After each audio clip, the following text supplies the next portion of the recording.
Hey guys तो आज की इस वीडियो में अपन देखने वाला कि RHCC के अंदर जो यम रेपोजिटरी का क्वेश्चन आता है जो कि अपने को दोनों मशीन्स पे करना होता है। ठीक है, तो वो अपन कैसे कर सकते हैं मैं अभी के लिए एक मशीन पे कॉन्फ़िगर करके बता रहा हूँ। सेम रहेगा, दोनों मशीन्स पे अपन सेम ही कर सकते हैं। तो देखो क्वेश्चन आपको कैसे भी आ सकता है, क्वेश्चन देख लेते हैं एक बार कैसा आ सकता है।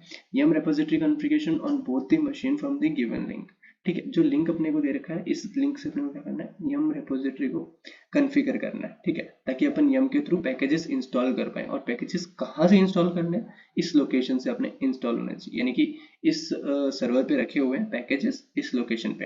ठीक है, इस आईपी पे एंड इस लोकेशन पे। एंड दूसरे पैकेजेस, कुछ और पैकेजेस जो रखे हुए हैं वो किस पे रखे हुए हैं, इस लोकेशन के ऊपर बेस ओएस के अंदर। ठीक है, same as it is question आता है आप लोगों का सर्वर की रिगार्डिंग ही क्वेश्चन आता है। एचटीटीपी के अंदर लिंक मिलती है आपको, तो इसके अंदर अपन देखेंगे कि लिंक से कैसे अपन क्वेश्चंस कर सकते हैं। ठीक है, तो चलो स्टार्ट करते हैं। तो पहले सबसे पहले स्क्रीन क्लियर कर देता हूँ और 1 मिनट के लिए। ठीक है, तो सबसे पहले अपने को कहाँ जाना रहता है, cd/etc के अंदर yum dot repos dot D के अंदर जाना रहता है। ठीक है, यहाँ पे क्या अपन फाइल्स देख लेते हैं। ये ऑलरेडी यहाँ पे एक फाइल बनी हुई है कार्टून डॉट रेपो। तो मैं अभी के लिए क्या करता हूँ, इस फाइल को रिमूव कर देता हूँ। तो अपन एक फ्रेश फाइल बनाएंगे, एमआई बना रहे कार्टून डॉट रेपो। ठीक है, तो ये अपन ने रिमूव कर दी। तो अभी के लिए अपन देखते हैं, यहाँ पे एक फाइल बना लेते हैं विम के अंदर कार्टून नाम से। चलो बना लेते हैं, कार्टून नाम से ही फाइल बना लेते हैं, कार्टून डॉट रैप। ठीक है, तो सबसे पहले इस फाइल के अंदर अपने को क्या क्या एंट्रीज करनी होती है, उन एंट्रीज के बारे में समझेंगे। एक एक करके सारी एंट्री का मतलब समझेंगे कि कैसे वो एंट्री काम कर रही है। ठीक है, और चलो देखते हैं। ठीक है, सबसे पहले क्या होता है, आईडी। आईडी किस में आता है, ब्रैकेट्स में। आईडी के अंदर आप कुछ भी यूनिक आईडी दे सकते हो। मैं अभी के लिए क्या कर रहा हूँ, एप स्ट्रीम ही दे रहा हूँ, एप स्ट्रीम। ठीक है, एंड उसके बाद अपन क्या दे सकते हैं, इसके अंदर नेम दे सकते हैं। नेम आप कुछ भी दे सकते हो, but as of now app stream ही मैं दे रहा हूँ। ठीक है, अकॉर्डिंग टू एग्जाम मैं आप लोगों को क्वेश्चन बता रहा हूँ। ठीक है, तो सेकंड क्या, थर्ड ऑप्शन पे क्या था, बेस यूआरएल। बेस यूआरएल, यहाँ अपन को ये चीज बतानी होती है कि अपने को पैकेज कहाँ से इंस्टॉल करना है। ठीक है, तो कहाँ से इंस्टॉल करना है, तो वो क्वेश्चन में अपने को दे रखा है। क्वेश्चन देख लेते हैं। ठीक है, ऐप स्ट्रीम के लिए कौन सी पाथ दे रखी है, लिंक दे रखी है। तो लिंक क्या दे रखी है, http://192.168.109.131/appstream। ये अपने को पाथ दे रखी है। ठीक है, तो अपन यहाँ से इंस्टॉल करके देखेंगे। तो मैं पाथ एक बार के लिए क्या करता हूँ, यहाँ लिख देता हूँ http://192.168.109.130 और कितना था, 131। Okay, 131 slash app STREAM। ठीक है, तो app stream same as it is क्यों लिखा है कि पाथ है और एक दूसरे केस सेंसिटिव है, तो app stream as it is लेगा। ठीक है, ये मेरा सर्वर बना रखा है मैंने इस लोकेशन पे। ठीक है, ठीक, तो जीपीजी चेक कर लेते हैं। GPG check. ठीक है, GPG check is equals to 0 कर रहा हूँ। क्यों, क्योंकि जो की फाइल होती है वो अपने को चेक नहीं करवानी है एज ऑफ नाउ। ठीक है, और रेपोजिटरी को एनेबल कर लेता है। ये जो रेपोजिटरी अपन बना रहे हैं उसको एनेबल और डिसेबल करना है, तो अपने हाथ में enable. Enable equal to 1, enable equal to 1 कर रहे हैं। इसका मतलब क्या है कि इस रेपोजिटरी को आप एनेबल कर रहे हो, मतलब चालू रख रहे हो। ठीक है, तो दूसरी रेपोजिटरी अपने को बनानी है। ठीक है, बेस ओएस। ठीक है, बेस ओएस की बनानी। ठीक है, इसके अंदर सबसे पहले क्या आएगा, नेम लिख देता, name base OS.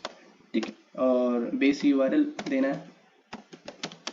Base URL कहाँ का देना है, वही सेम दे रखा है अपने को, क्वेश्चन में मिलेगा वहाँ पे आरएचसीएस के एग्जाम के अंदर जब आप क्वेश्चन करना बैठोगे।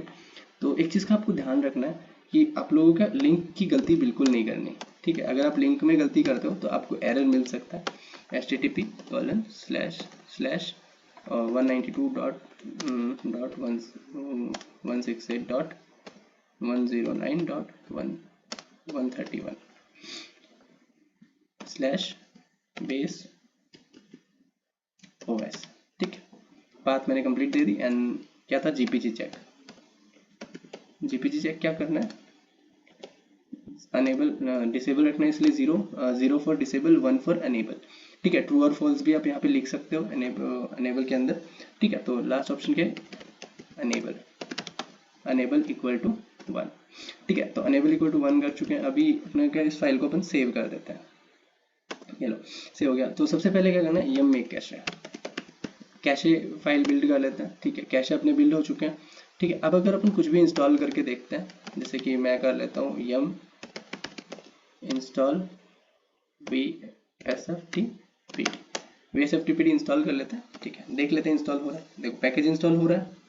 सबसे पहले अपन एक बार के लिए क्या करते हैं, चेक कर लेते हैं पैकेज इंस्टॉल्ड है, यानी एक बार के लिए दिखा देता हूँ, ठीक है।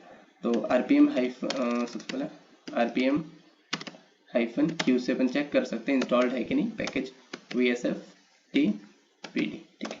पैकेज इज नॉट इंस्टॉल्ड, अभी क्या करते हैं अपन एक बार फिर से इंस्टॉल करते हैं यम इंस्टॉल VSFTPD, तो मैं यस कर देता हूँ, ठीक है। तो ये पैकेज इंस्टॉल हो रहा है, तो इंस्टॉल हो चुका है। अब देखते हैं एक बार फिर पैकेज, देखो पैकेज इंस्टॉल हो चुका है। देखो एक और चीज़ इसके अंदर है, छोटी सी है, जैसे कि मोस्ट ऑफ द टाइम आपने देखा होगा कि क्या करते हैं बेस URL के अंदर, एक मिनट चलो चलते हैं vim/etc के अंदर yum.repos.d के अंदर cartoon.repo, इसमें क्या होता है कि आप लोगों को मोस्ट ऑफ द टाइम आप जब प्रैक्टिस करते हो तो आप लोग यहाँ पे देते हो फाइल:// राइट देते हो। तो वो आप लोग क्यों देते हो वो अपन एक बार के लिए देख लेते हैं, ठीक है। तो मैं सबसे पहले एक मिनट चेक कर लेता हूँ, ठीक है अपने पास, तो मैं एक बार के लिए माउंट कर लेता हूँ उस डायरेक्टरी को। चलो ये भी देख लेते हैं LSBL के, मैं आपको बता देता हूँ LSBL के करके देख लेते हैं। चलो साइज छोटा करके देखो, अपनी जो पाथ है यहाँ पे अपने पैकेजेस कहाँ रखे हुए हैं ये अपने को पता होना चाहिए। इवन फाइल लिखेंगे तो यहाँ पे अपने पैकेजेस रखे हुए हैं, ठीक है। तो पैकेजेस यहाँ पे अपने रखे हुए हैं, तो या तो आप चाहे वो बेस URL के अंदर कंप्लीट पाथ दे दो, पाथ कंप्लीट आप ऐसे भी कर सकते हो, run media root rail base OS, ये पूरी पाथ देखिए, इसके आगे बेस OS एंड एपस्ट्रीम दे सकते हो, ठीक है। अगर आप ये नहीं देना चाहते, इवन आप क्या करते हो उसको माउंट कर लेते हो, mount/dev/sr1 को कहाँ माउंट करना है, चलो मैं एक बार के लिए क्या करता हूँ MNT पे माउंट कर लेता हूँ /MNT पे, ठीक है, हो गया माउंट। LSBL का करके देख लेते हैं, माउंटेड पॉइंट्स आ गए MNT के अंदर, ठीक है। ओके तो एक बार फाइल्स चेक कर लेते हैं फिर से cd/MNT के ऊपर, ठीक है, MNT के अंदर जाते हैं, LS करके देख लेते हैं। यहाँ पे देखो एपस्ट्रीम आ चुका है अपना cd/एपस्ट्रीम। एपस्ट्रीम के अंदर देखो क्या है, एपस्ट्रीम के अंदर काफी, एक तो पैकेजेस है, एक रेपो डेटा है, ठीक है। तो रेपो डेटा क्या होता है, डेटाबेस फाइल क्रिएट करता है, ठीक है। तो जहाँ पे भी रेपो डेटा मिल जाता है तो वो बेस URL उसको कैच कर लेते हैं एंड देन वहां से क्या होता है अपना डेटा मतलब पैकेजेस सर्च करता है उस डायरेक्टरी के अंदर। तो इसके अंदर क्या है, पैकेजेस की जो फाइल है उसको देखेगा। अब पैकेजेस के अंदर के बहुत सारे अपने पैकेजेस रखे हुए, एक मिनट के लिए देख लेते हैं cd पैकेजेस, ठीक है। तो ये देखो यहाँ पे अपने जितने भी सारे पैकेजेस हैं वो यहाँ पे प्री लिस्टेड है, ठीक है। जो भी अपने OS के अंदर यहाँ पे होते हैं इस फाइल के अंदर है सारे पैकेजेस हैं, ठीक है। ISO इमेज के अंदर होते हैं ये पैकेजेस, तो ये सारे आप यहाँ से चेक कर सकते हो। और जो भी अपन इंस्टॉल करते हैं ना पैकेजेस तो यहाँ से करते हैं, जैसे मोस्ट ऑफ द टाइम अपन क्या करते हैं, एक बार चलते हैं cartoon.repo के अंदर vim/etc के अंदर ठीक है yum.repos.d के अंदर जाता है और cartoon.repo के अंदर जाता है, ठीक है। यहाँ पे क्या अपन मेंशन कर सकते हैं फाइल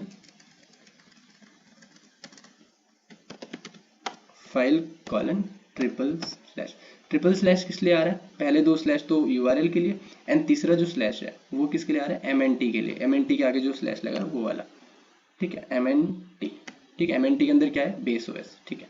तो नेक्स्ट ये देख लेते हैं इसके अंदर क्या है, फाइल:/MNT, ठीक है, एंड एपस्ट्रीम, ठीक है। अब अगर अपन ये पैकेज को वो करते हैं, अभी अगर यम मेक कैशे करेंगे तो ये पैकेज क्या होगा अपने लोकल रेपोजिटरी से उठाएगा ना कि सर्वर से। पहले अपने कहाँ से पैकेज उठा रहा था, सर्वर से। तो यम मेक कैशे, ठीक है। तो देखो पैकेजेस मेक कैशे हो रहा है, बेस URL का इसको URL नहीं मिला, ठीक है। चलो एक बार के लिए चेक कर लेते हैं क्या एरर आ रहा है, repo.xml की इसको फाइल नहीं मिली, ठीक है। URL अपना गलत हुआ है, ठीक है। तो एग्जामिनेशन में भी अगर ऐसा कुछ होता है URL आपका गलत होता है कहीं पे, देखो अपन ने एक स्लैश नहीं लगाया ना, ठीक है, तो उसको कंप्लीट पाथ नहीं मिला, इस वजह से इशू हो गया। तो अगर आप एग्जामिनेशन में भी ऐसे गलती करते हो छोटी सी भी तो आपको ऐसे एरर्स आएंगे, तो आपको उस एरर्स को भी शॉर्टेड आउट कर लेना है, ठीक है। तो मैं एक बार फिर करता हूँ यम मेक कैशे, देखो अभी यम मेक कैशे हो चुका है, ठीक है। तो अब यहाँ से अपन कोई भी पैकेज इंस्टॉल कर सकते हैं, यम इंस्टॉल httpd इंस्टॉल करके देख लेते हैं, हो रहा है इंस्टॉल yum httpd। ठीक है, तो इसमें आप लोगों को बिल्कुल भी कंफ्यूज नहीं होना है कि यहाँ पे फाइल आ रहा है, http आ रहा है, जहाँ पे भी अपने पैकेजेस रखे हुए हैं उसकी अपने को पाथ देनी रहती है बेस यूआरएल के अंदर। ठीक है, तो ये चीज़ें क्लैरिफिकेशन होनी चाहिए कि अपने को कौन सा पाथ देना है। इवन आरएचसीसी के एग्जामिनेशन में तो क्या होता है, अपने को कंप्लीट पाथ दिया रहता है, लिंक दी रहती है। ठीक है, तो इजी रहता है। इवन अगर आप लोगों को ये चीज़ सर्वर बना के देखना है कि http के थ्रू अपन कैसे कर सकते हैं, इवन रियल सिनेरियो एग्जाम का कैसे होता है, तो आप लोग मुझे कमेंट करके बता सकते हैं। इवन मैं आपको एक न्यू वीडियो प्रोवाइड करवा दूंगा कि आप सर्वर कैसे बना सकते हो and live scenario, live environment कैसे बना सकते हो और उससे क्वेश्चंस की प्रैक्टिस कैसे कर सकते हो। ठीक है गाइस, ये था आपका आज का नया क्वेश्चन, आज का क्वेश्चन। Thank you.